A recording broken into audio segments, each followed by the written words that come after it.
So barriers, just a brief overview of what kind of barriers we found. So yeah, difficulties in communicating in English, difficulties in organizing translators for school meetings. Again and again in the interviews we heard, it was so tricky to already even arrange a school meeting, but then also to get a translator in was even more difficult. And interestingly, when we asked the staff, they always said, oh, the parents are fantastic to get translators in. So when we have meetings, they come up and it's fantastic. But obviously what they didn't see is how often, we heard it in the interviews, how often parents they wanted to go to school, but they couldn't go because they couldn't arrange the translator. So from a staff point of view, I think there's a slightly wrong assumption that, and not realizing how often parents actually didn't come to school because they couldn't organize the translator.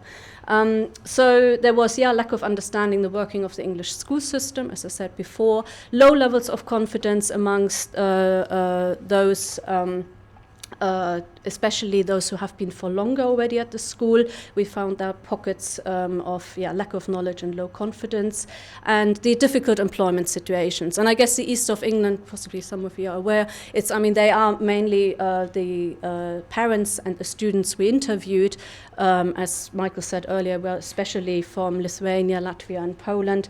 And again, they often were in agency work. They often didn't know what their shift was the next day, and then they had to travel to in a van for 2 hours up to the field and come back. So very, very difficult situations here. And what we found that, we'll come back with the staff views on this because that's a bit varied. But so there was inconsistency amongst staff regarding communication, information and translation strategies. So what we found, a real barrier was, and I think research previously looked at some of these barriers, but a real barrier was the inconsistency. So we had some teachers who just didn't think there was any difference between communicating with a parent of an EL pupil when compared to a non-EL pupil. And then they also said, well, knowledge-wise, all parents struggle to understand. So there some teachers really didn't see that. On the other side, we had obviously teachers who were fantastically aware of it. They wrote a little postcard translated into Russian to say how well their child has done and actually send it to Russia because the child was brought up by family members here in the east of region. And there's really a need that there has to be something, maybe it's kind of compromise between the two extremes and some more consistency. There was also inconsistency in staff awareness with regard to parental lack of knowledge and other barriers. So some staff again said, no, there's no difference, and others were a little bit more aware, but none of the staff members, and we had we had in the end interviews with senior management staff and teachers, none of them mentioned actually the lack of knowledge of the school system. So again, I'm sure if one talks to them, they will, say, yeah, no, I guess we can understand this, but it didn't come immediately. It was always language and employment. So again, there would be good to raise awareness. So just to round up briefly, recommendations. So really what came out of this this section of the research on parental engagement is really that to see parents actually as a resource. And we have this already in the literature. For example, Gonzalez, Moll and Amanti argue there are funds of knowledge at home, and really to see there is actually a huge amount of engagement happening at home. But sometimes, and what we found is a real discrepancy between then the knowledge, and so parents often felt they weren't possibly most effective in their engagement, so they really needed some more knowledge. Wider conceptualization of parental engagement is really important for this group, and I'm sure for other groups as well.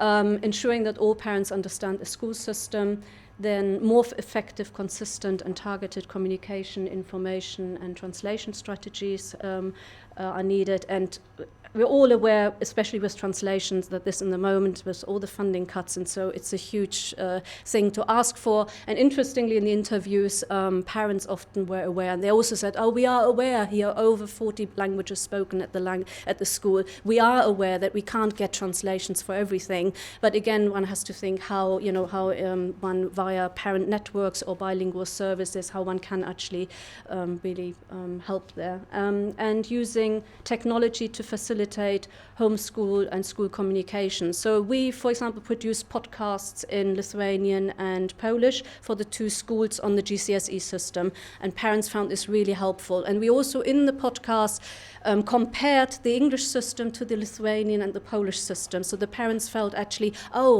this is similar, this is dissimilar. So they're, to recognize that there's nationality. And Skype meetings, parents said again and again, if it's difficult for them to go into the school, Skype meetings would be good. And online translation schools. Again, we are all aware that Google Translate is not perfect, definitely not perfect for all languages, actually very good for German and French. But obviously other languages are possibly less developed. But on the other side, a list of subjects, for example, or the topics of exams, I mean, these are straightforward translations. There's not a great grammar involved. One can, and some teachers obviously use those as well. So relying on EL students for translations really problematic. We had this in the interview with parents that they really didn't think that this can't be the main way. It's very obviously, often is useful, but there needs to be another strategy. So local, regional, school-based resources should be made available, and then also the EL parents need a representative voice. In the regional survey, only 2 schools said that their parents were parent governors, and again, there are changes now with parent governors, but they were not represented, and in our schools also, they were not represented at all. And obviously that could help to develop some of these kind of recommendations if they were better represented. So thank you very much.